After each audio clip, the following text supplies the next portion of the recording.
I have been every voice. You are the chosen one! This is where the fun begins. Inside your head. Hello my dear friends and welcome back to another Star Wars news update. In today's video we're going to be talking about the Book of Boba Fett, some really big news for Thrawn and more. As always guys, before I dive into the news, please may I ask you to hit that big red subscribe button if you have not done so already, and also please make sure you give that bell a good old tickle to be alerted each and every time that I post new content to the channel. You can expect daily Star Wars updates from me. So my dear Mandalorians, without much further ado and without any more jibber jabber, let's dive straight into it. So we begin the news update by asking the question, will Grogu appear in the Book of Boba Fett? A lot of you might be saying no instantly, but hear me out on this. I came across a cool article which talks about the origins of the Book of Boba Fett and how the show was first conceptualized and presented to Bob Iger. And as you'll see, this does tie into Grogu. So let's dive into this article.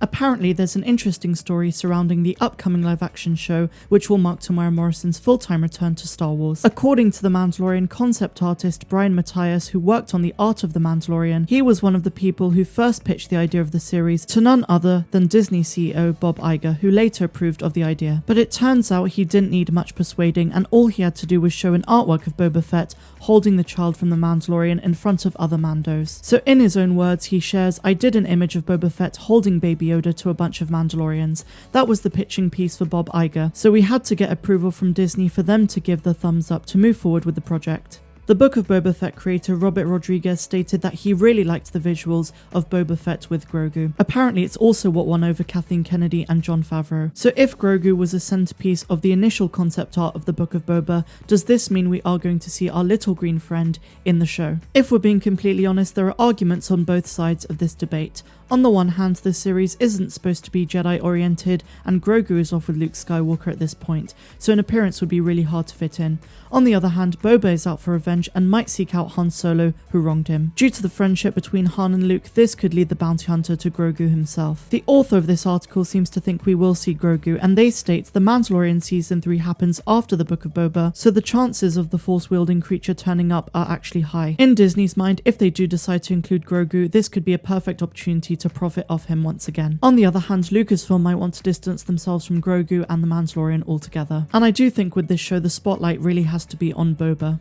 But what do you guys think of this? Let me know in the comments below. Do you think we'll see Grogu or is it unlikely? So we're going to come back to the Book of Boba in a minute, but first of all, let's talk about Thrawn. This is a pretty big announcement. Star Wars announces the final chapter of Thrawn Ascendancy. The final book in the trilogy, Lesser Evil, will bring the origin story of Grand Admiral Thrawn to a close, and it comes out in November. So let's take a look at the official synopsis for the book. For thousands of years, the Chiss Ascendancy has been an island of calm, a center of power, and a beacon of integrity. Led by the 9 ruling families, their leadership stands as a bulwark of stability against the chaos of the unknown regions. But that stability has been eroded away by a cunning foe that winnows away trust and loyalty in equal measure. Bonds of fidelity have given way to lines of division among the families. Despite the efforts of expansionary defense fleet, the Ascendancy slips closer and closer towards civil war. The Chiss are no strangers to war. Their mythic status in the chaos was earned through conflict and terrible deeds, some long buried, until now. To ensure the Ascendancy's future, Thrawn will delve deep into the past, uncovering the dark secrets surrounding the ascension of the first ruling family. But the truth of the family's legacy is only as strong as the legend that supports it, even if that legend turns out to be a lie. To secure the salvation of the Ascendancy, is Thrawn willing to sacrifice everything, including the only home he's ever known? The book comes out on the 16th of November and it will be available to pre-order from next week. I'm super excited for this final installment. I really love Timothy Zahn and no one knows Thrawn better than he does. Alright, so now it's time to talk about a rumour that's come up, and again, I don't know about the reliability of this source, but it is interesting nonetheless. Lucasfilm reportedly planning an ObiWan versus Boba Fett fight. If this is going to happen, it's going to have to be in the Obi-Wan Kenobi series, which also takes place on Tatooine. It's not too surprising that Lucasfilm are envisioning something like this, as we knew they were hoping to emulate the Marvel formula. That being said, an Obi-Wan Boba Fett fight is slightly more unexpected, though given their respective shows take place in different points in the timeline. But I guess it wouldn't be too far-fetched to have a younger Boba Fett encounter Kenobi on Tatooine. As I said, it would have to be during the Kenobi series, which does take place before the original trilogy and 10 years after Episode 3 Revenge of the Sith. Okay, so finally guys, we're going to be looking at a really cool article from Screen Rant, all 4 of Boba Fett's mentors explained and what they taught him.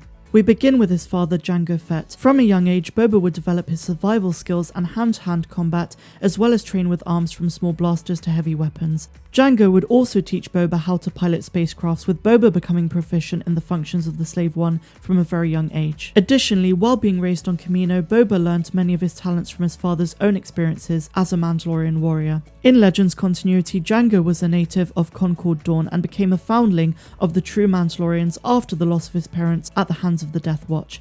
Under the tutelage of Jasta Mareel, Jango became acquainted with Mandalorian warrior culture and developed a strong sense of personal honor, traits that he would ingrain into his son Boba. Boba's devotion to honor and keeping true to his word was a fundamental value throughout his entire life, as evidenced during a mission to kill Mace Windu when he refused to murder innocent clone troopers, and again as an adult when he promised Din Djarin to rescue Grogu.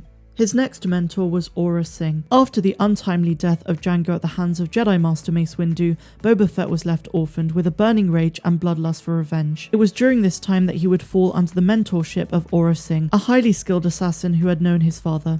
Aurra promised to aid Boba in his quest for vengeance, as seen in the Season 2 finale of the Clone Wars. Sing would inadvertently teach Boba one of the most important lessons of his life, that in the bounty hunting profession you can trust no one but yourself. Left vulnerable at a young age by Jango's death, Boba found comfort in Aurra Sing's guidance, and during the mission to assassinate Windu, Boba believed that she was looking out for him. However, when the Jedi managed to foil their plan and Boba was captured, Aurra Sing chose to leave him behind to save herself. This act of betrayal was seared into Boba's memory that in the mercenary profession, everyone will act in their own self-interest.